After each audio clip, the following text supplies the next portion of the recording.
Biasanya produsen atau distributor itu memiliki sertifikat bibit yang dikeluarkan. Salah satunya seperti ini. Ini adalah bibit sertifikat dari distributor kami. Beberapa pengalaman itu buah kurma yang sudah tumbuh dan sudah berbuah di Indonesia susah untuk mencapai fase buah matang sampai lunak, dimana itu bisa terjadi di negara Timur Tengah atau negara Arab. Namun di Indonesia agak susah untuk negara tropis, sehingga dia mampu paling bagus ketika dipetik saat buah muda. Nah, salah satu jenis yang sudah bagus rasanya, sudah enak rasanya dan harganya cukup tinggi saat buah masih muda, yaitu Barhi.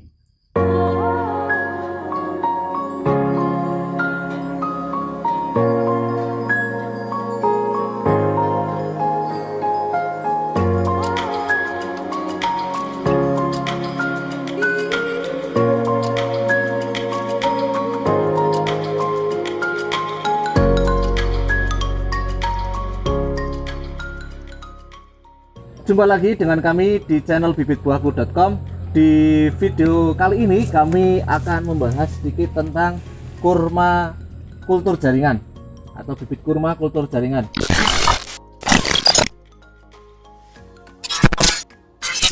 Dimana banyak yang menanyakan tentang bibit kurma ini, dan ada beberapa hal yang ingin kami sampaikan terkait bibit kurma kultur jaringan. Yang pertama yaitu kenapa kami menyarankan kurma kultur jaringan. Karena adanya kurma kultur jaringan itu dikarenakan bibit kurma, pohon kurma itu bisa berbuah ketika ada jantan betina. Jika itu dari biji, maka jantan betinanya itu belum bisa diketahui. Itu beberapa video sudah kami sampaikan sebelumnya. Yang pada intinya adalah dengan adanya bibit kurma dari kultur jaringan ini, jaminan bahwa ini jantan atau betina itu bisa diketahui. Dan kami menjual bibit kurma yang betina maupun yang jantan. Ini adalah bibit kurma betina jenis Barhi, sedangkan ini kurma jantan jenis Gonami. Untuk jantan biasanya kita kasih tanda merah, lakban merah pada torpedo potnya seperti ini. Dan memang untuk bibit kurma kultur jaringan ini jauh lebih mahal dibandingkan yang dari biji, karena jika dari biji kita bisa import biji dan dalam jumlah banyak, sedangkan kalau untuk dari kultur jaringan, dan sementara di Indonesia belum ada produsen untuk kultur jaringan kurma, rata-rata masih import, sehingga biaya pengirimannya cukup mahal. Untuk perbanyakannya juga cukup mahal, sehingga sampai Indonesia harganya juga masih cukup tinggi, jauh dibanding ketika bibit dari biji. Namun tadi keunggulannya adalah bisa diketahui jantan dan betinanya, dan sudah banyak di Indonesia beberapa pohon alpukat, bahkan kebun alpukat dalam skala cukup luas itu sudah berbuah dari kultur jaringan ini.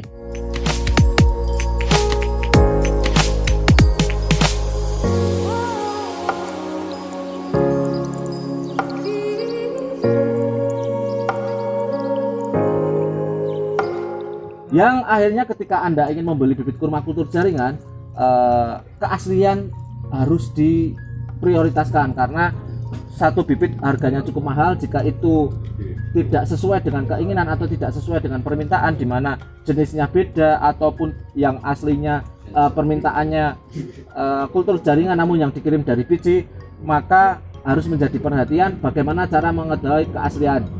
Yang pertama, kebanyakan kultur jaringan itu hampir semuanya yang masih baru saja diimpor itu masih berada di torpedo.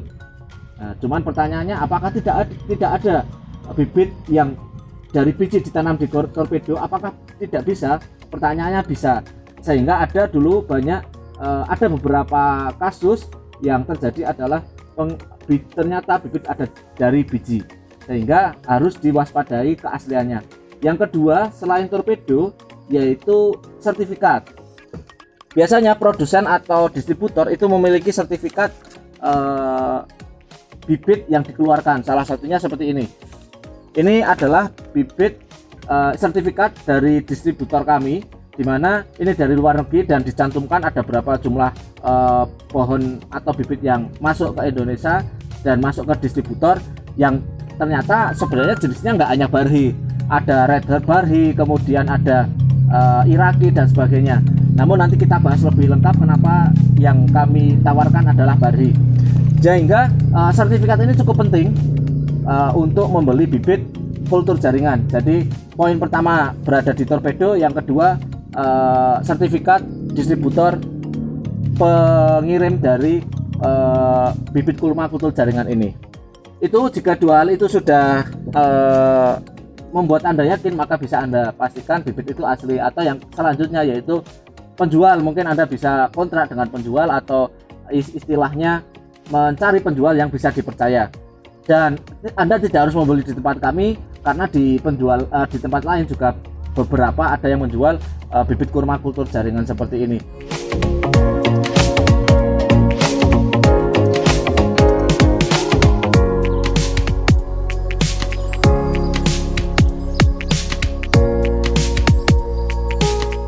Yang selanjutnya yang perlu Anda ketahui adalah ketika bibit ini sampai, apa yang harus dilakukan, yaitu perlunya treatment bibit saat sudah sampai. Karena saat baru datang, ketika bibit masih dalam keadaan kecil, ini alhamdulillah kita dapat yang sudah besar, yang sudah cukup besar. Ukuran segini hitungannya sudah besar, bahkan ada yang sudah pecah. Namun ada juga yang masih kecil, berdaun 3, berdaun 4, maka biasanya tidak dikasih paralon seperti ini, karena masih aman. Berbeda ketika sudah panjang, akarnya sudah batangnya, bonggolnya sudah besar, sangat dikhawatirkan ketika sudah panjang itu nanti ketika pengiriman jarak jauh akan putus akarnya atau mungkin goyang yang mengakibatkan nanti stresnya cukup berat. Sehingga untuk keamanan diberikan paralon seperti ini. Pipa paralon untuk menjaga pohon tetap stabil dan aman dari goncangan maupun gesekan dengan bibit lain. Apa yang harus dilakukan? Yang pertama, ketika bibit ini sudah sampai, copot atau lepas pelaron dari bibitnya. Setelah lepas, hati-hati. Kemudian siapkan wadah atau nampan seperti ini, yang kemudian Anda isi dengan air yang dikasih vitamin B1. Berapa volumenya?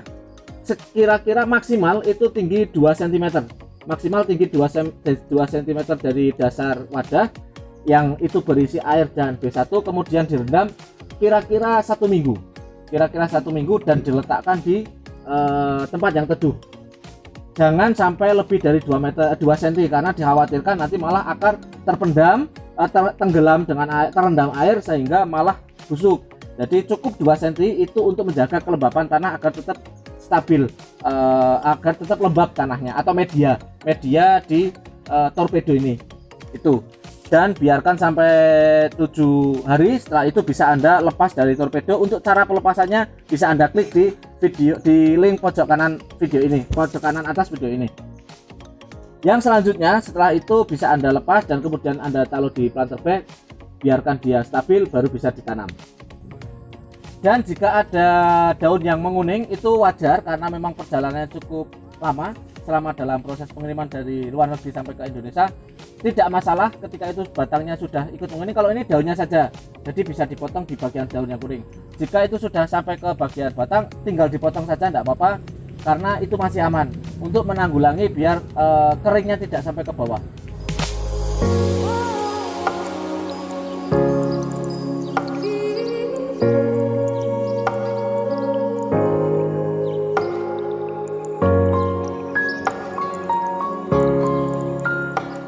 Perlu diketahui juga bahwa apa yang Anda lihat di sini, bibit yang ukuran segini, itu tidak bisa menjadi patokan bahwa ketika Anda membeli bibit di tempat kami lagi, belum tentu ukurannya sekian. Berbeda-beda, karena ada yang saat pengiriman pun ada yang ukurannya berbeda seperti ini. Ada juga yang kesemuanya kecil seperti ini. Jadi kita menjualnya per bibit, bukan berdasarkan ukuran, karena untung-untungan ketika memang dari distributor yang ada di luar negeri mengirim ke kami dalam ukuran besar, maka itu rezeki pembeli kami. Dan alhamdulillah ini dari 100 bibit yang kami kirim, alhamdulillah ini nanti akan kami kirim jumlah 100 bibit yang alhamdulillah ukurannya sudah besar-besar dan bonggolnya sudah cukup besar. Cukup beruntung untuk pembeli kami yang mendapatkan bibit ini.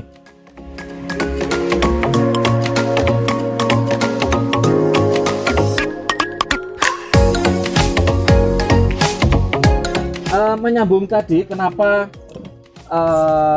yang kami kirim ini semuanya bari. Dari 100 itu 98 bari dan 2 Gonami itu jantan. Pertama, kenapa tidak jenis lain? Sebenarnya di kultur jaringan itu ada beberapa jenis. Di beberapa negara itu juga sudah menerbitkan beberapa jenis, seperti Barhi, kemudian ada Red Barhi, kemudian ada juga Iraqi Sukari, kemudian ada Omaldehin, dan ada Brain. Kemudian Ajwa juga sebenarnya ada. Namun di beberapa lokasi termasuk di negara tropis, Barhi yang hampir sudah terbukti berbuah bagus. Meskipun baru di beberapa daerah, terutama di Indonesia itu di beberapa lokasi alhamdulillah sudah berhasil menunjukkan hasil yang bagus, sehingga di produsen pun memperbanyak produksi untuk kultur jaringan itu di jenis yang dimana itu sudah terbukti bagus dan permintaannya banyak. Yang kedua, kenapa tidak menggunakan jantan Barhi? Karena beberapa ahli kurma mengatakan bahwa untuk Barhi betina itu sebenarnya bisa dikawinkan dengan jantannya Barhi, bisa.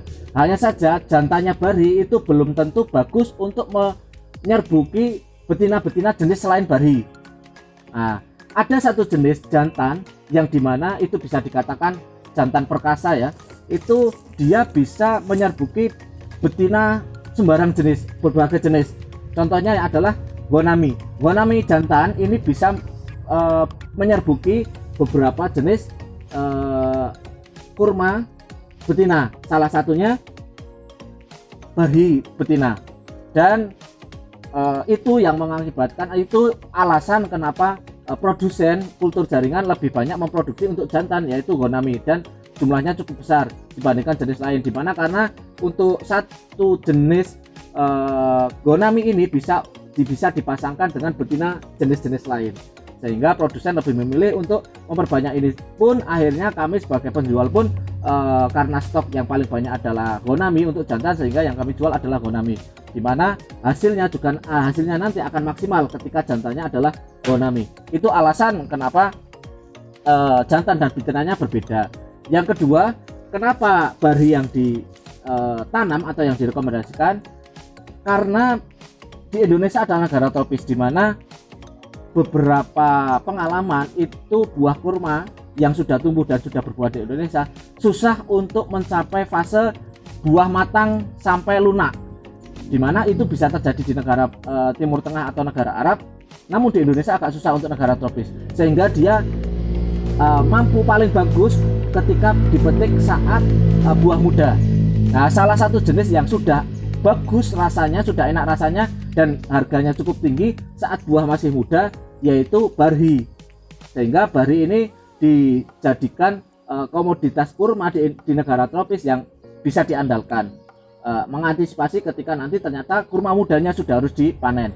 Dan perlu diketahui juga bahwa Barhi ini adalah nenek moyang atau indukan dari KL1 atau kolak wan di Thailand, yang sebenarnya sudah kami jelaskan di video link atas ini, di mana kolak wan atau KL1 yang ada di Thailand itu adalah persilangan antara Barhi dan Tunisia. Itu.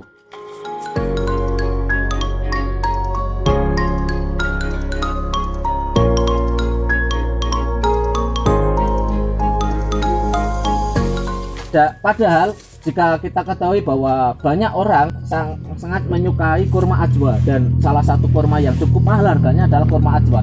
Kenapa tidak ada kultur jaringan kurma Ajwa? Karena salah satunya alasan tadi, bahwa ditakutkan ketika kita tanam kurma Ajwa, di mana dia harus dipetik saat buah matang tua, sedangkan di Indonesia muda sudah harus dipetik, dan Ajwa itu saat muda belum terlalu bagus rasanya ketika dipetik saat muda, sehingga agak disayangkan ketika nanti sudah bisa berbuah tapi harganya tidak bagus karena rasanya juga belum bagus saat muda. Sedangkan ketika kita harus menunggu sampai buah tua, di tropis belum mendukung.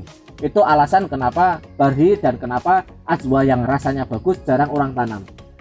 Mungkin itu saja dari kami terkait kultur jaringan kurma Barhi ini.